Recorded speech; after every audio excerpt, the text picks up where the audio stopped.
Welcome. In this session, I'm going to discuss about hormones of adenohypophysis. So we know in the last session, the pituitary gland has adenohypophysis and neurohypophysis. The adenohypophysis is the anterior part of the pituitary gland, and neurohypophysis is the posterior part of the pituitary gland. So in this session, I'm going to discuss about hormones of adenohypophysis.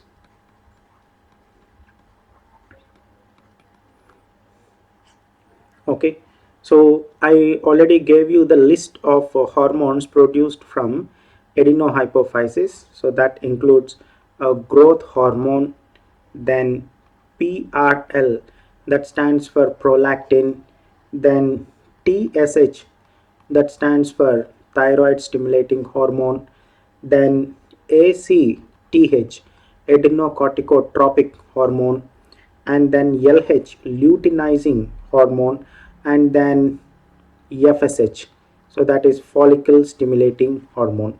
So these are hormones which are released from adenohypophysis. So let's see each one of these hormone one by one. So the first one I'm going to discuss is about growth hormone. So this is actually called human growth hormone. So in short, we'll write it HGH. This hormone is also called somatotropic hormone. It's called somatotropic hormone, in short STH, or it has one more name, somatotropin.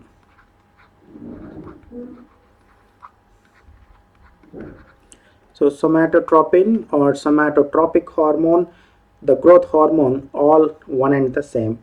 And this hormone is a anabolic hormone. So it's commonly called anabolic hormone. We know anabolism and catabolism. So anabolism, which means it's a constructive process which results in making of molecules. So that is a constructive process. So it helps in growth. So growth is a constructive process. So that's what this hormone is commonly called anabolic hormone. Now we will discuss about the hypersecretion and hyposecretion. So hyper secretion, which means if that hormone is produced in more concentration than the normal. So production of hormone, right, or I say more production of hormone than normal. So we say hypersecretion. And coming to hyposecretion, so in this case it is less production of hormone than normal. We will see both the conditions. What happens if growth hormone is produced in more quantity and if it is produced in less quantity. So first we'll see about hypersecretion of growth hormone.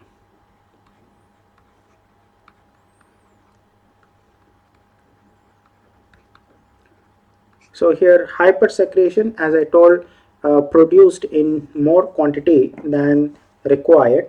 So here oversecretion of growth hormone, it leads to abnormal growth. So leads to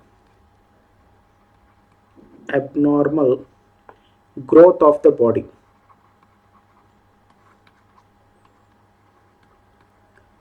And this condition is called gigantism.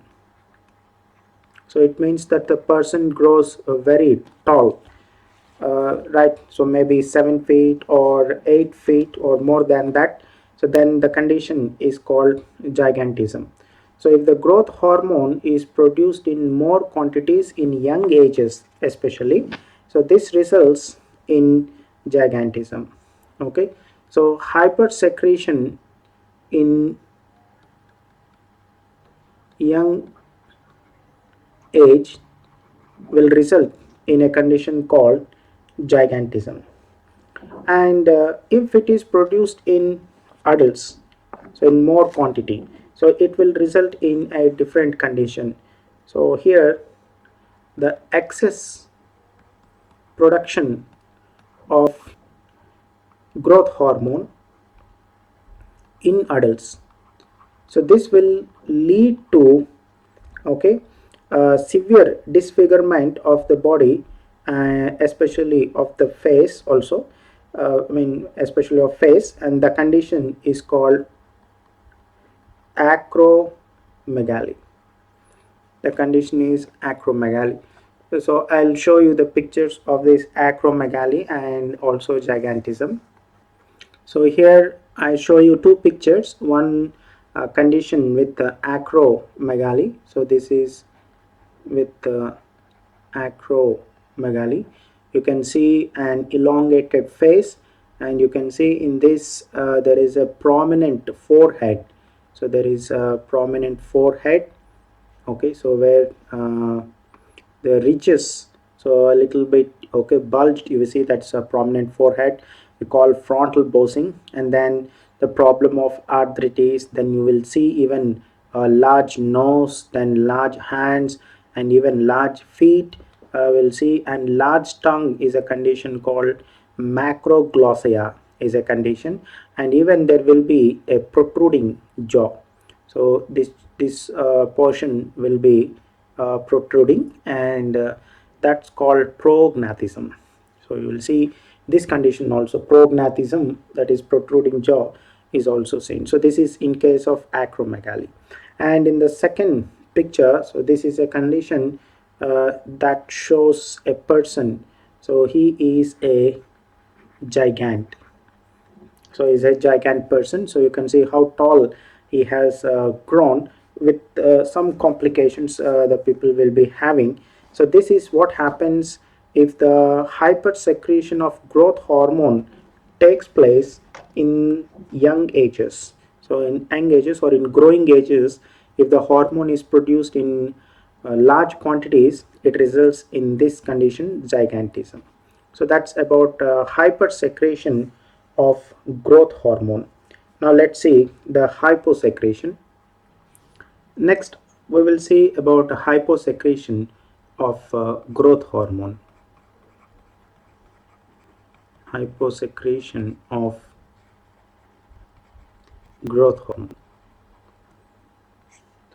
So now in this case, a hyposecretion of growth hormone, it will result in a condition called dwarfism, especially if it happens in young ages. So that is low production of growth hormone in young ages.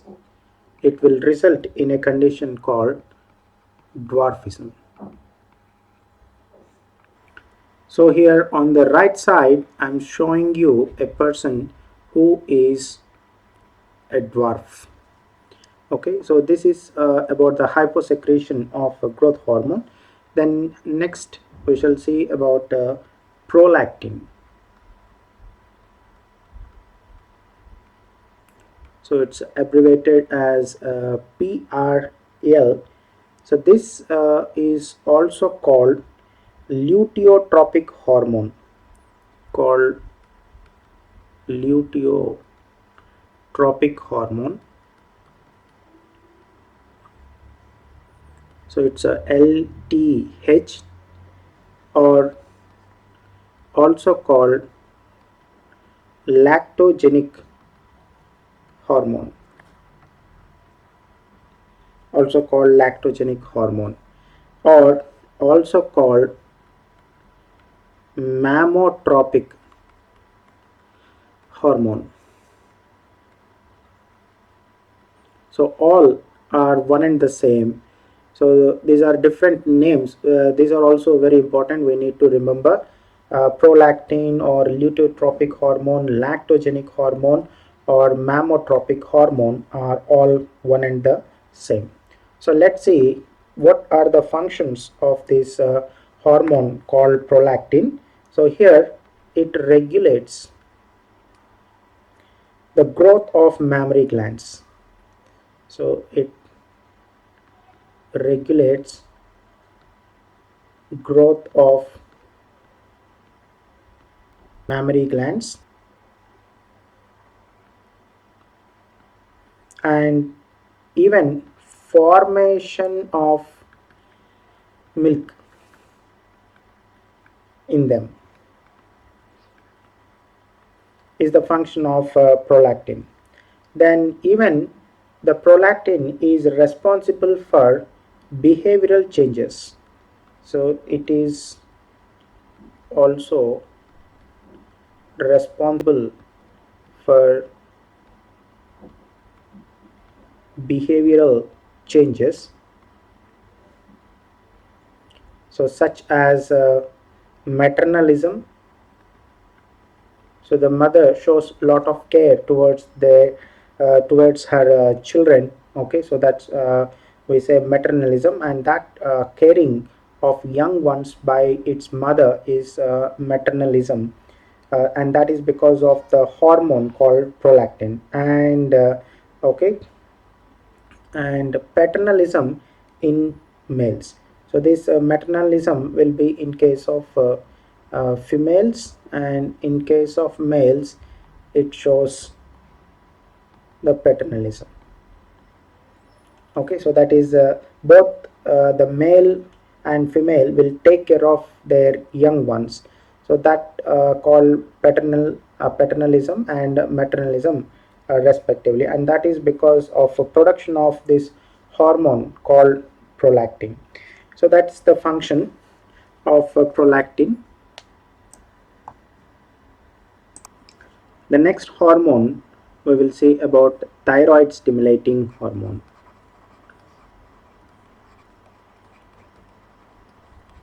So this thyroid stimulating hormone, so that's called TSH.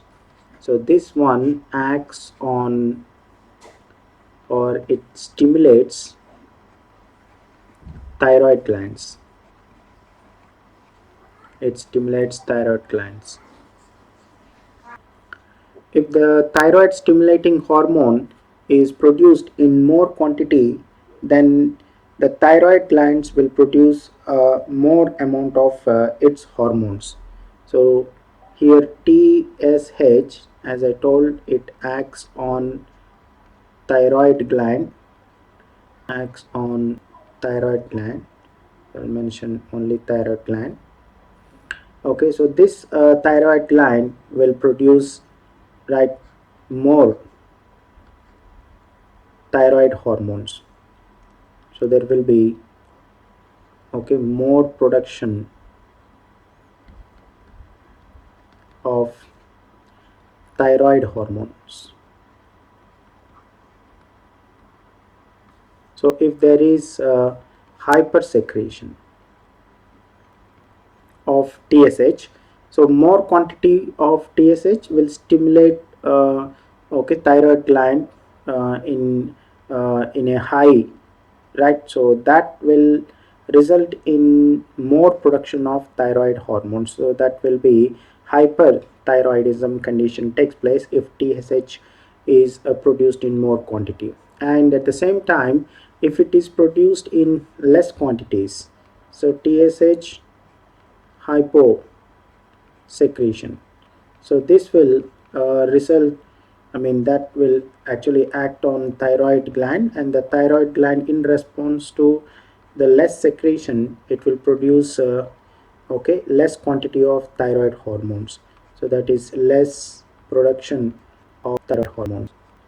So later we will see, when I discuss about thyroid gland, what will happen if thyroid hormones are produced in less quantity and if they are produced in more quantities. Then coming to another hormone called ACTH. So this one stands for adrenocorticotropic hormone. So it's called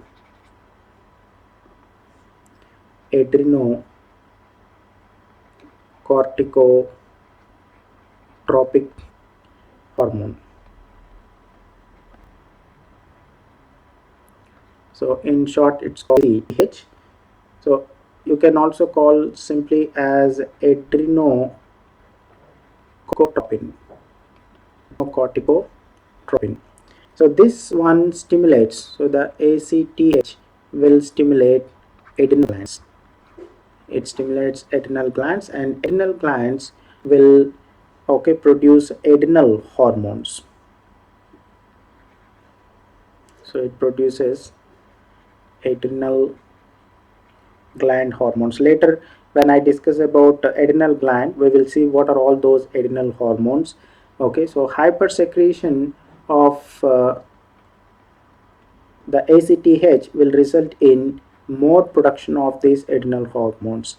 Okay, and in the similar way, if there is hyposecretion of ACTH, so hyposecretion of ACTH will result in less production of hormones. Then the next one we'll say about luteinizing hormone. So the next one, luteinizing hormone. So that is LH. Now the luteinizing hormone in females. So this one, along with the FSH, it will be responsible for ovulation. So in females, along with the FSH, that is follicle stimulating hormone, it is responsible for ovulation.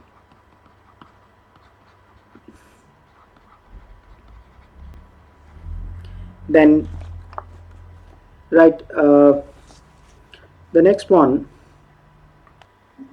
it's also responsible for enlargement of mammary glands. So in females is also responsible for enlargement of mammary glands. Enlargement of mammary glands. Now coming to this luteinizing hormone in males. So in males, the LH stimulates. So the LH it will be stimulating Leydig cells. So it stimulates Leydig cells. Okay, and the Leydig cells, in response to LH, they produce the androgenic hormones.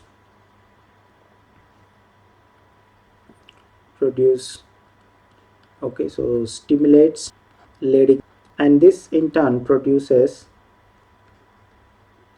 androgens. So one example of those are testosterone hormone, right? So later we will see in those details. So Leydig cells is also called actually interstitial cells, called interstitial cells. And this LH hormone in males, it is called ICSH. So LH in males is called, so instead of LH we have to call it is called ICSH. So that stands for interstitial cell stimulating hormone, or interstitial cell hormone. One we call it ICSH in case of males, okay, instead of LH, as it acts on interstitial cells, which are also called Leydig cells. Okay, right. Later I will discuss when I talk about testes and ovaries, so what is the effect of testosterone and all. Okay, so here coming to hyposecretion of LH. Coming to hyposecretion, so hyposecretion of LH. So coming to this hyposecretion, so the less production of LH in females, it results in failure of gonadal function, results in failure of gonadal function. So that is hypogonadism. It's called hypogonadism. So in case of males, so in males, so it will result in, okay, males, so it results in, right, less production of sperms. So it results in less production of sperms. Okay, so here one more point: in females, hyposecretion of LH not only results in failure of gonadal function, so one more I'll tell here, so it also results in amenorrhea, so which means absence of menstruation, absence of menstruation. So this is also seen in case of females. Not only the hypogonadism is seen, but along with the hypogonadism, amenorrhea condition is also commonly observed if there is a hyposecretion of LH in females. Whereas in males, it results in less production of sperms, because I told you the LH will stimulate the Leydig cells, right, for the less production of testosterone hormone. So that is actually responsible for production of sperms also. Then coming to hypersecretion. So coming to hypersecretion. So hypersecretion is more or high levels of LH. So here high levels of LH in females results in infertility,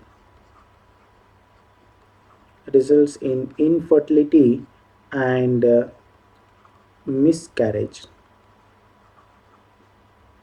Okay, so this is the condition. Usually the hypersecretion may be seen due to polycystic ovary syndrome.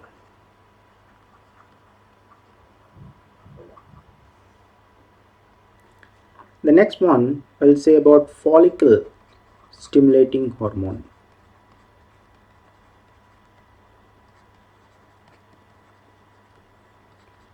So this is called FSH. So let's see, this follicle stimulating hormone, actually it stimulates gametogenesis in gonads. So here gonads are reproductive organs. Gonads are reproductive organs, and we have okay, male gonads and female gonads. So the male gonads are the one, so that is testis.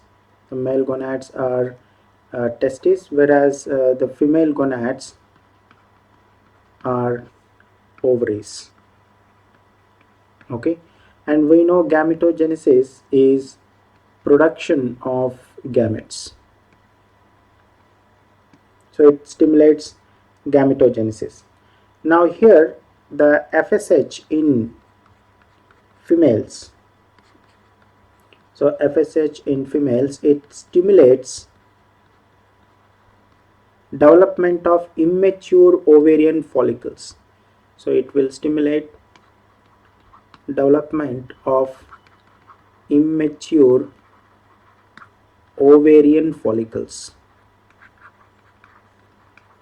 immature ovarian follicles into mature ovarian follicles.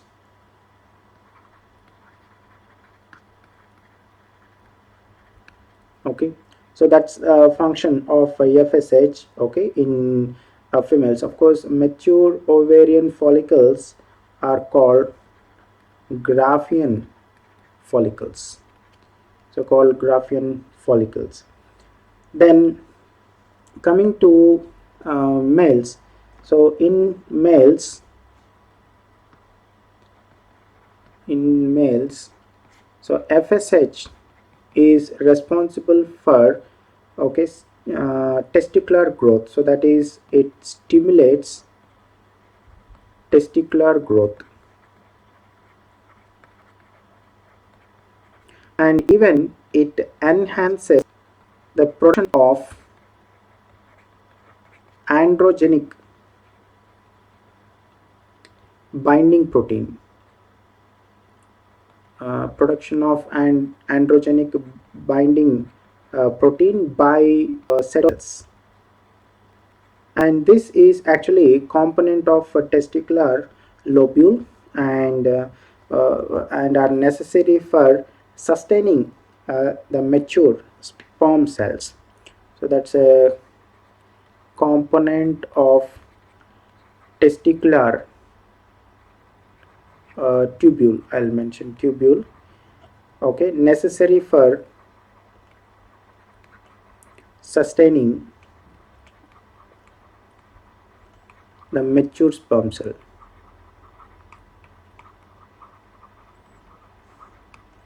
So that is, in case of males, the function of FSH. Next, we'll see about hyper and hyposecretions of this hormone. So here, hypersecretion. So hypersecretion of FSH. So this hypersecretion of FSH will stimulate ovaries. So here FSH, okay, so that is more concentration of FSH will stimulate ovaries, right? And this results in, okay, maturation of more number of ovarian follicles. We know that FSH in females will help in development of immature follicles into mature follicles, that is Graafian follicles. If there is more production of FSH, that more it stimulates the ovaries, and this results in production or release of more eggs. Okay, so this results in release of more eggs, and this is the process what we call super ovulation. It's called super ovulation, or called multiple ovulation. It's called super ovulation or multiple ovulation. Now coming to hyposecretion.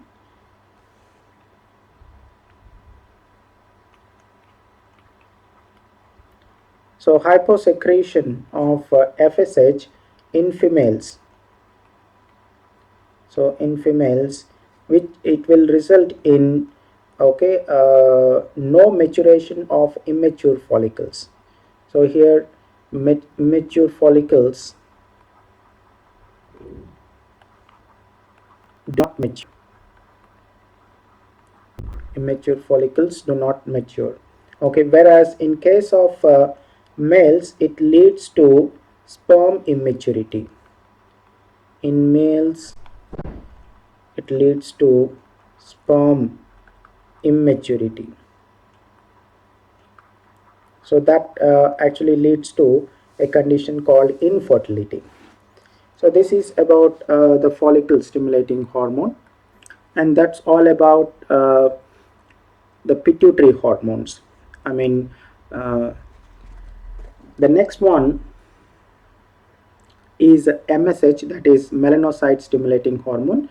Of course, this hormone is also produced from anterior, I mean adenohypophysis but the lobe will be different, so that is pars intermedia. So this is a different part of adenohypophysis. So earlier when I discussed about the adenohypophysis part of pituitary gland, I mentioned it has two parts, pars distalis and pars intermedia.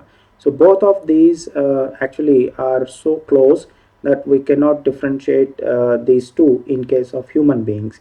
So pars distalis produced all those hormones, LH, prolactin, TSH, ACTH, LH, I'm sorry, FSH.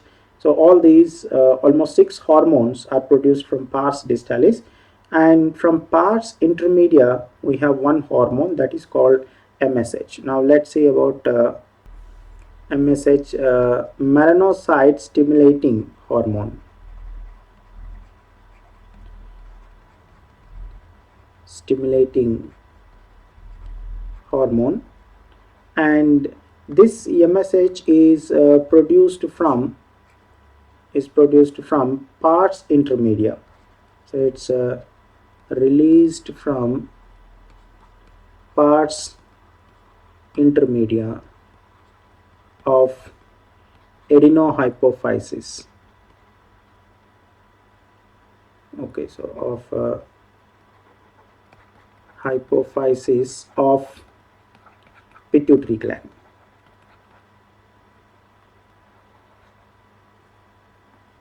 So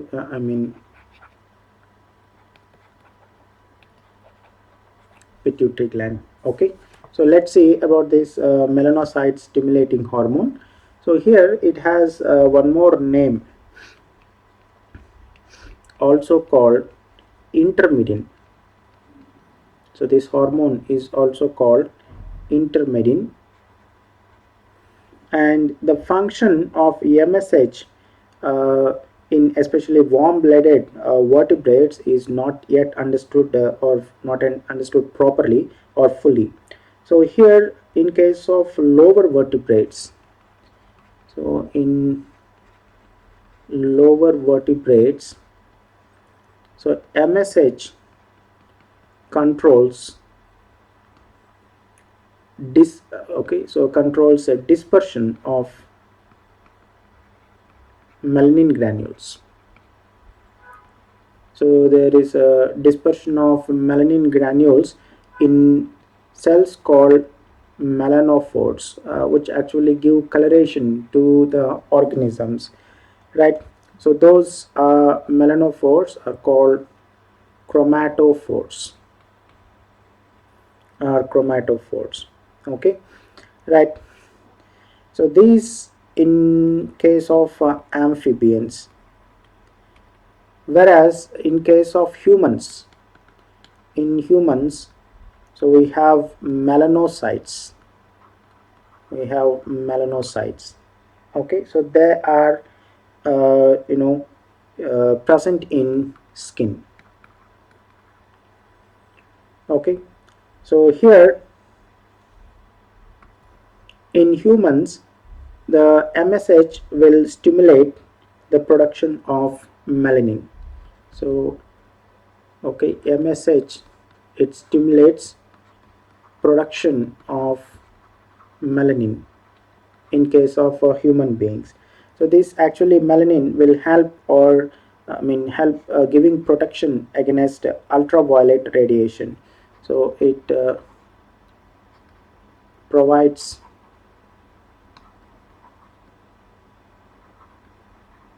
protection against UV rays. So that's all about melanocyte stimulating hormone. Next we'll see about hormones of neurohypophysis.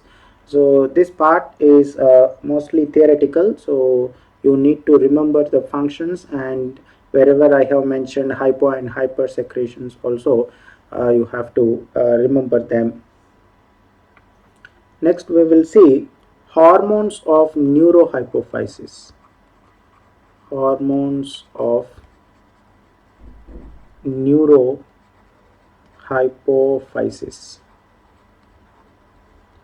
So coming to hormones of neurohypophysis, right? So this neurohypophysis, we know, is the part called posterior pituitary. It's called posterior pituitary. And the neurohypophysis stores hormones actually secreted by hypothalamus of the brain. So here the neurohypophysis,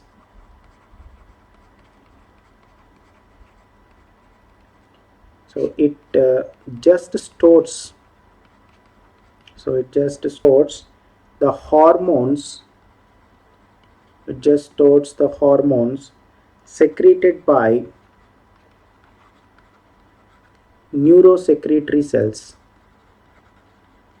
So there are neurosecretory cells in hypothalamus, so that is of hypothalamus, and those neurosecretory cells who produce hormones will be stored in the posterior part of the pituitary gland, so that is a neurohypophysis. And then later from this neurohypophysis part, the hormones will be released. Okay, so such hormones are called neurohormones, as they are produced by these neurosecretory cells. Okay, we call them, okay, either neurohormones, or we can also call them the neurohumors. Okay, and again this posterior pituitary also has another name. So this posterior pituitary is also called neurohumal organ. Is called neurohumal organ. And this from the neurohypophysis, it releases, okay, two hormones. So they will be antidiuretic hormone. So these neurohormones which are released from the neurohypophysis, so they are, okay, two hormones, they are released. So two hormones are released, and they are antidiuretic hormone,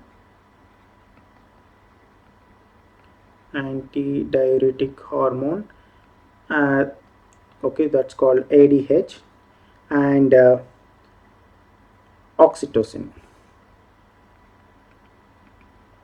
So this ADH is also called vasopressin. It's called vasopressin. Okay, right. In With this, I'll stop here. In the next session, we will discuss about antidiuretic hormone.